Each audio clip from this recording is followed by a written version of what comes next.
And welcome back yet again. I am USS Endeavor. Welcome to the channel, ladies and gentlemen. This is the part 2, which in the video description you saw is the Agile Radar Neptune, the Tier 8 Tech Tree Light British Cruiser. Last one right before we get to Legendary Minotaur, and this build is probably one of the most difficult builds for this ship or any ship that I have been able to play thus far. It's such a challenge. It is super situational, and it is not for the faint of heart. So strap yourselves in, ladies and gentlemen. We're in for a bumpy ride. And here to make that ride just a little smoother is William Tennant, who is the Agile Cruiser Commander for the Brits. We have Ingenious, Full Speed Ahead, Velocious, Steer Clear, and Fully Packed, with Rune and Baltimore as our inspirations, helping our rudder shift and our turret traverse just a little bit more. It is a very agile ship, but extremely fragile, which you'll see. Going to the mod slots, aiming system mod in 1, steering gears in both 2 and 3, and main battery reload in the 4th slot. She is fully upgraded. I did GXP her because the grind on this ship would have been ridiculous. Let's move on to the stats and check out the rest of it. So with this build, you do get a lot of extra consumables, 3 heals, which are fantastic and you'll need them. They are super heals. You also have 3 sonars, which is the exact same as the Fraser build, and still spotting ships up to 4.7. But this one features the radar, and with this, you get a little bit more than 9 kilometers, 9.4 to be exact, and the duration is 35 seconds. So it is a really spicy radar, and one of the best in the game. Second to, hint, hint, the next ship that we'll be featuring. So let's check out the survivability. Yet again, 44,900 with a 13% torpedo damage reduction, which hasn't changed between Fraser and Tennant. That is the one stat line that stays the same. As a side-by-side comparison with Fraser on the other build and this one with Tennant, the firing range and the reload is slightly worse. However, your 180-degree turn time is much better. So you do take a little bit of a hit on your guns with the AP shell damage also slightly reduced. But when you spec all into the guns with Fraser, you're going to lose a little bit of that performance here. Moving on to the next stat line, the torpedoes hasn't changed a whole lot. You do lose 1 kilometer on the range. Everything else stays exactly the same. You still have 16 torpedoes, 8 on either side. So the torpedoes are definitely something you want to utilize when you're in this ship. It is a part of what makes this ship so unique and special. And the whole point of having Tennant over Fraser is this stat line right here, your maneuverability, where your max speed is now at a pretty fast 38 knots. Again, your turning circle radius you can never change because it comes stock with the ship, but your rudder shift time has drastically dropped from 8.6 down to 2.4. Very noticeable. Does make this ship move side to side. However, the turning circle radius leaves a little bit more to be desired.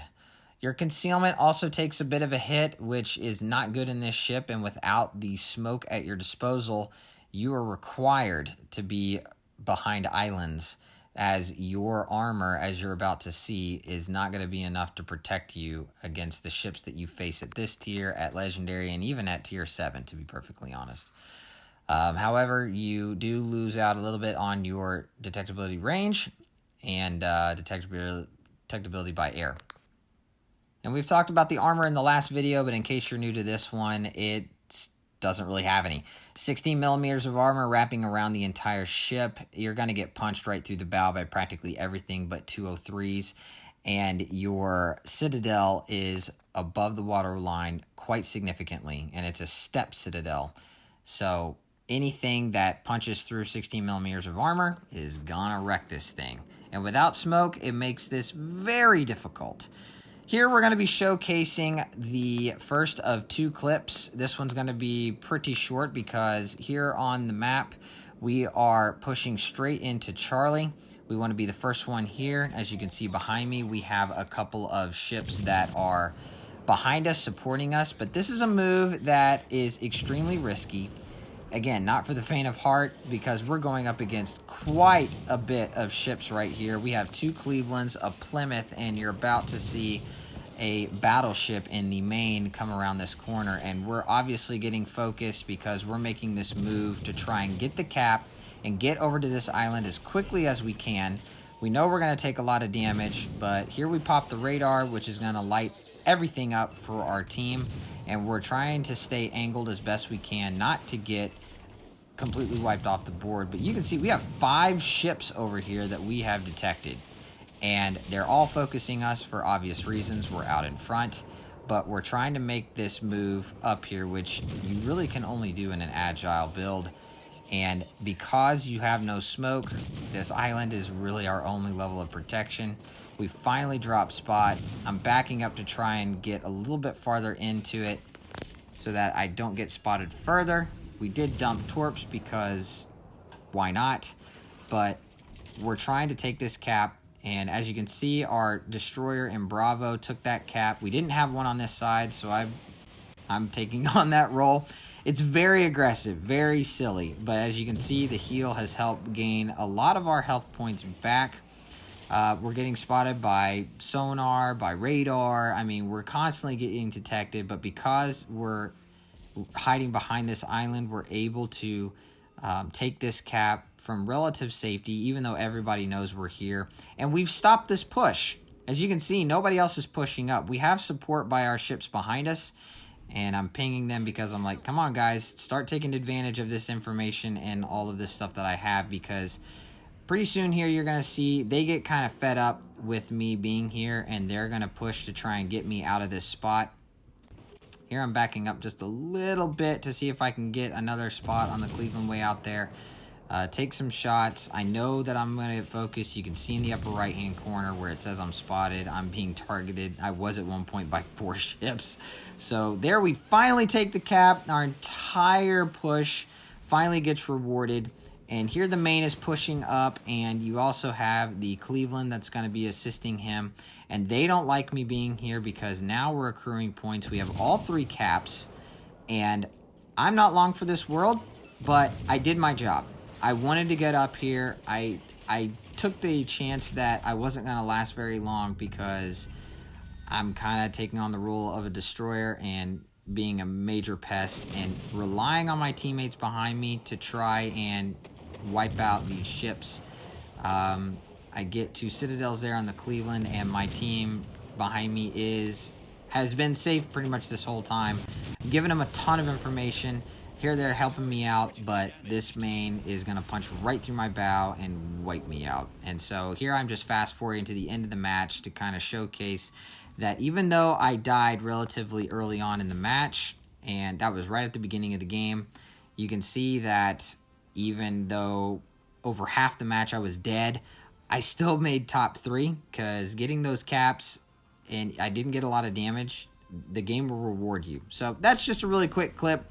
Here is a full match that I am going to be starting on Greece, and it's a mainly, so this was, again, right at the beginning of the campaign that just dropped, and everybody's playing Japanese stuff. Japanese destroyers, Japanese battleships, so the Yamatos, Shimikazes, a couple of Awamis, which is the new campaign ship people have wailed to get, which I don't understand, but it's not my money. I'm definitely not doing it. That's just me. You purchase it at your leisure if that's what you want to do, but there's a lot of them out there, and I've seen a lot of them. Don't really have any opinions on the ship because I haven't played it. Seen a couple of reviews, and they're definitely out there with other community contributors. So check it out. You make that decision on your own, but I'm definitely not going to be doing it. So in the match itself, again, we are a radar cruiser. We have 9.4 distance with 35 seconds. So with the new radar rework, what they did, if you haven't figured it out yet, is that they have slightly nerfed it for the team, but they've given it some added features and buffs as far as giving an icon over the person who has popped it. You'll see it next to their name if you happen to look at them. There's also a really cool effect that you don't see as the person that uses it, but the other teammates, once that is turned on, you'll actually see almost kind of like this white wave that emanates like a ripple from a pond, starting from the center of my ship and propagating out in a big, huge circle. It only happens once. It happens pretty fast, and you kind of have to keep your eye out for it. But if you totally miss the on the chat on the left-hand side underneath the minimap that somebody popped their radar, it does show that visual thing, and it only goes out to the full distance of the effective range of the radar. So if you're not within that, you won't see it as a team. Here, our destroyer is in alpha, and I'm trying to support him, and there is an Elbing that is in there. This Shimakaze has pushed up way too hard, way too fast. And I could kind of say the same thing for our other Shimakaze, but he is going to get super focused and actually torpedoed by the other Shimakaze, so he's gone. The Elbing is also in here, and he's taking on our Hayate. And the Elbing is not really the greatest to take on destroyers because its maneuverability is not that great. Has great health pool, but against Hayate torpedoes, not so much. So both destroyers on their team is completely wiped out. And spoiler alert, this is going to be a bit of a steamroll and kind of a quick game. But again, I'm just showcasing kind of what you can do, what you shouldn't do, and what you can potentially get away with in a Agile Neptune with radar. I really wouldn't recommend it. This is a really tough play style to play. You have no concealment, you have no armor, and I get lucky with a bounce. You're going to see it here in just a little bit, but this is just a tough play style. And here I'm pushing in because I want to get behind these islands, and any one of these battleships that they hit me just right can absolutely wipe me off the board. And so I'm finally in the cap. I'm trying to support and get this cap as quickly as we possibly can. This Yamato is focusing something else, and here we get spotted by the Republic that's way out there, and I wanted to shoot torps, but our destroyer's kind of in the way. So here I'm still pushing out, and all three of these ships over here are looking right at me, and I got a lot. I'm not gonna lie, I should have been dev struck right here. I get real lucky, and yes, half of my health gone, and that's it. Is real lucky. Thankfully, the super heal allows us to get a lot of that back. I dumped torps because why not? I have them, and here I'm just using my agility to try and dodge these shells. We do get the cap, thankfully, mainly due to our destroyer that's in here. But here we're just trying to juke and jive these shells. There, we dodged that, and there's that hit right on my Citadel. But I was angled just enough to be able to bounce it, and those were Yamato shells. So definitely and quite literally dodged and deflected a bullet. So now I'm finally concealed. Well, at least I thought I was. But I get spotted again. I think it's that little gap right there that allows me to get seen. And here my torpedoes are looking awfully good. And the Yamato is riding right into these, and we're gonna get 1, 2, 3, 4, 5 torpedo hits, almost wiping him off, and we don't quite do it. So now we're chiming in with the guns to try and remove him. So far we haven't lost a single ship, and I gotta be honest, I don't think we do in this match. I think we actually maintain every single boat. How often do you see that at Legendary tier? And, practically every time. So here the Yamato is on life support. And this is the... he's not going to be able to will to rebuild out of this because will to rebuild got nerfed. And we have not the longest range shells. We lose a little bit of our range with this build, but he's still within it. So we're going to try and chime in and take him out. I'm not sure if he gets a heal off, but here you're going to see that I do a really good job of hitting him, but pretty soon I'm just going to start shattering everything, and I'm hitting him. I think these next two salvos, I hit him, but it does no damage. See, there's one. Doesn't do anything. And then here comes the next one. I think he's dead, and I think he popped a heal there, but still trying to take him out, and still trying to take him out.